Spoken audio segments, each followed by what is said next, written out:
പുതിയൊരു കമ്പിക്കഥയിലേക്ക് ഒരിക്കൽ കൂടെ നിങ്ങൾക്ക് സ്വാഗതം. ഇത്തരം കഥകൾ, ഇത്തരം കഴപ്പുമുത്തിയ കുത്തിച്ചികളുടെ കഥകൾ ഇഷ്ടപ്പെടുന്ന ഒരാളാണ് നിങ്ങളെങ്കിൽ ഈ ചാനൽ ഇപ്പോൾ തന്നെ സബ്സ്ക്രൈബ് ചെയ്യാനും വീഡിയോ ലൈക്ക് ചെയ്യാനും ആവശ്യപ്പെടുകയാണ്. അടുത്ത ദിവസം സുഹറ സലീമിക്കാൻ്റെ വിളി കേട്ട് സുഹറ ഉമ്മറത്ത് വന്നു. എന്തിനാ ഇങ്ങനെ വിളിച്ച് കാവുന്നത്? ഞാൻ ആ അടുക്കളയിൽ ചിമ്മിണിക്ക് താഴെ ഒരു സഞ്ചിയിൽ കുറച്ച് വിത്തുകൾ ഇട്ട് വെച്ചിട്ടുണ്ട്. അതിങ്ങെടുത്തേ, പുതുമഴ പെയ്ത സ്ഥിതിക്ക് ഇപ്പോൾ നാട്ടിൽ നല്ല വിളവ് കിട്ടും. സലീംക്ക് അത് പറഞ്ഞു വീടിൻ്റെ ചുമരിനോട് ചേർത്ത് വെച്ച തുമ്പ എടുത്തു ചെന്നു. ഇങ്ങക്ക് എന്താ വേണ്ടതെങ്കിൽ അകത്തു വന്ന് എടുത്തുകൂടാ, എന്തിനാ എന്നെ ഇങ്ങനെ ഇട്ട് ബുദ്ധിമുട്ടിക്കുന്നത്? അതും പറഞ്ഞ് അവൾ അകത്തേക്ക് പോയി. ഒന്ന് പോയി എടുത്ത് വയ്യൻ്റെ ബീവി. സലീംക്ക അവളെ കളിയാക്കി. എന്നിട്ട് പുറത്തുള്ള കുളിമുറിയിൽ പോയി അയാളുടെ ഡ്രസ്സെല്ലാം മാറ്റി ഒരു ഒറ്റ മുണ്ട് എടുത്തുകൊണ്ട് വന്നു. സഹല അവളുടെ വീട്ടിൽ പോയത് മുതൽക്ക് സലീംക്ക പഴയ പടിയായി. സുഹറത്ത ഒരു കയ്യിൽ സഞ്ചിയും മറു കയ്യിൽ ഒരു കപ്പ് ചായയുമായി സലീം ഖാൻ്റെ അടുത്ത് വന്നു. ഇങ്ങക്ക് ഇന്ന് ചായയും വെള്ളവും ഒന്നും വേണ്ടേ? ഇന്നാ ഇത് കുടിക്കി. സുഹറ ഇത്ത ഇത് രണ്ടും അയാളുടെ കയ്യിൽ കൊടുത്തു. പിന്നെ കറണ്ട് പോയിരിക്കുക, ബെല്ലടിച്ചാൽ കേൾക്കില്ല. ഞാനൊന്ന് എണ്ണ തേച്ച് കുളിക്കാൻ പോവാണ്. നിങ്ങൾ പിറകിലെ വാതിൽ പൂട്ടിപ്പോയിക്കോ. എന്തെങ്കിലും ആവശ്യമുണ്ടെങ്കിൽ വന്നെടുത്തോ, ഇനി എന്നെ വിളിക്കണ്ട. അവൾ അതും പറഞ്ഞ് അകത്തേക്ക് പോയി. കയ്യിൽ കതകിൻ്റെ താക്കോലുമായി തിരിച്ചു വന്നു. സലീം ഖാൻ്റെ കയ്യിൽ കൊടുത്തു. അവൾ തിരിച്ചു അകത്തേക്ക് തന്നെ പോയി. ആഴ്ചയിൽ ഒരിക്കൽ സുഹറത്തേക്ക് ഒരു എണ്ണ തേച്ച് കുളിയുണ്ട്. കാച്ചി എണ്ണ തേച്ച് 1-2 മണിക്കൂർ ഇരിക്കും.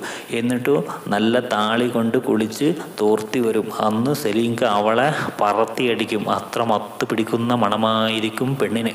സലീം ഖാൻ ചായ കുടിച്ചു. ചായ ഗ്ലാസ് അകത്ത് കൊണ്ടുവച്ച് വാതിൽ പൂട്ടി. പിറകിലെ വാതിലൂടെ അയാൾ പുറത്തേക്ക് പോയി. കുറച്ച് സമയം കഴിഞ്ഞു. ദേവദാസൻ്റെ ഇന്നോവ കാറ് സലീം ഖാൻ്റെ വീട്ട് പടിക്കലെത്തി. അതിൽ നിന്നും ദേവദാസും വിലാസിനി ഇറങ്ങി വന്നു. വിലാസിനി ഉമ്മറത്ത് കയറി ബെല്ലടിച്ചു. ദേവേട്ടാ, കറണ്ടില്ല എന്ന് തോന്നുന്നു. ഇന്ന് നല്ലൊരു കളി നിങ്ങൾക്ക് എന്തായാലും ഷുവറായിട്ട് പ്രതീക്ഷിക്കാം. വീഡിയോ സ്കിപ്പ് ചെയ്യാതെ കാണുക. അതിനു മുമ്പ് ചാനൽ സബ്സ്ക്രൈബ് ചെയ്തിട്ടുണ്ടെന്ന് കൺഫേം ചെയ്യുക. നീ ഒന്ന് വെയിറ്റ് ആക്ക്. അവർ 2 പേരും അല്ലേ അവിടെയുള്ളൂ. ഞാനാണെങ്കിൽ ഒരു പുല്ലൻ്റെ നമ്പർ വാങ്ങിക്കാനും വിട്ടു. ദേവൻ ഫോണിൽ നോക്കിക്കൊണ്ട് പറഞ്ഞു. വിലാസിനി പുറത്ത് ഇറങ്ങി ചുറ്റും നോക്കി. വീടിൻ്റെ ചുറ്റും കൃഷിസ്ഥലം. അവൾ കാഴ്ചകൾ കണ്ട് വീടിൻ്റെ പുറകിലോട്ട് പോയി. അവിടെ നിന്നാൽ കാണുന്ന കാഴ്ച മനോഹരമാണ്. തട്ടുതട്ടായി താഴേക്കൊരുക്കിയ കൃഷിസ്ഥലം. നിറയെ തെങ്ങും കവുങ്ങും അങ്ങാണല്ലോ. വലിയ പാടശേഖരം. അതിനപ്പുറം ഒരു വെള്ളി അരഞ്ഞാണം പോലെ നദി ഒഴുകുന്നു. പുതുമഴ പെയ്തു ഒഴിഞ്ഞു കൊണ്ടാണല്ലോ. എന്തോ പ്രകൃതി പുലരി വെയിൽ സ്ഫടികം പോലെ തിളങ്ങി. അങ്ങ് ആക്കല്ലേ സലീം അയാളുടെ പച്ചക്കറി തോട്ടത്തിൽ അങ്ങ് അകലെ അവിടേക്ക് വിലാസിനിയും കണ്ടു. ദേവേട്ടാ, സലീം ഖാൻ അവിടെ ഉണ്ട്, വിലാസിനി പറഞ്ഞു. ദേവൻ ഫോണിൽ ആരോടോ സംസാരിച്ചു കൊണ്ടിരിക്കുകയായിരുന്നു. എനിക്ക് മനസ്സിലായി എന്നാംഗ്യം കാണിച്ച് അയാൾ ഫോണിൽ തുടർന്നു. വിലാസിനി സൂക്ഷിച്ചു പടവുകളിൽ ഇറങ്ങി സലീം ഖാൻ്റെ അടുത്തേക്ക് പോയി. മഴ പെയ്തു തോർന്നതിനാൽ മണ്ണിനു നല്ല വഴുവഴുപ്പായിരുന്നു. അവൾ സൂക്ഷിച്ചു നടന്നു. സലീം ഖാൻ്റെ അടുത്തെത്തി.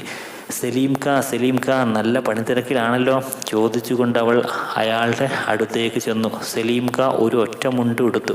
കൃഷിസ്ഥലത്ത് ജോലിയിൽ മുഴുകിയിരിക്കുകയായിരുന്നു. ഇവരുടെ വരവായി ഒരിക്കലും അവർ പ്രതീക്ഷിച്ചില്ല. അപ്രതീക്ഷിതമായി വിലാസിനെ അവിടെ കണ്ടപ്പോൾ സലീം ഖാൻ ആകെ അന്തം വിട്ടു. അവൾ ആ ചുവന്ന ചുരിദാറിൽ തൻ്റെ കൃഷിയിടത്തിൽ കാണാൻ നല്ല ഭംഗിയുണ്ടായിരുന്നു. നിങ്ങളിത് ഇപ്പോഴേ വന്നോ? ദേവൻ എവിടെയെന്ന് വിളിച്ചു ചോദിച്ചു. ഒന്ന് വിളിച്ചുകൂടായിരുന്നു വരുന്നതിന് മുമ്പ്? സലീം ചോദിച്ചു. എന്തിനാ ഇങ്ങനെ ഫോർമാലിറ്റീസൊക്കെ? ഞങ്ങൾക്ക് എപ്പോൾ വേണമെങ്കിലും ഇവിടെ വന്നൂടെ? അവൾ ചോദിച്ചു. എന്നാലും ആദ്യമായി ഒക്കെ വരുമ്പോൾ സുഹറ കുളിക്കാൻ കയറിയതാവും. കറണ്ടില്ല, ബെല്ലടിച്ചാൽ കേട്ടിട്ടുണ്ടാവില്ല. ദേവൻ എവിടെ? നിങ്ങൾ വായോ, ഞാൻ വീട് തുറന്നു തരാം. നിങ്ങൾ അകത്തു കയറിയിരിക്കുക. സലീം ഖാൻ പണി മതിയാക്കി പോവാൻ തുടങ്ങി. അയ്യോ വേണ്ട സലീം ഖാൻ, ഇക്കാൻ്റെ ജോലി നടക്കട്ടെ. ഞങ്ങൾക്ക് പോയി ധൃതിയുണ്ട്. അങ്ങനെയൊന്നും കാര്യമില്ല.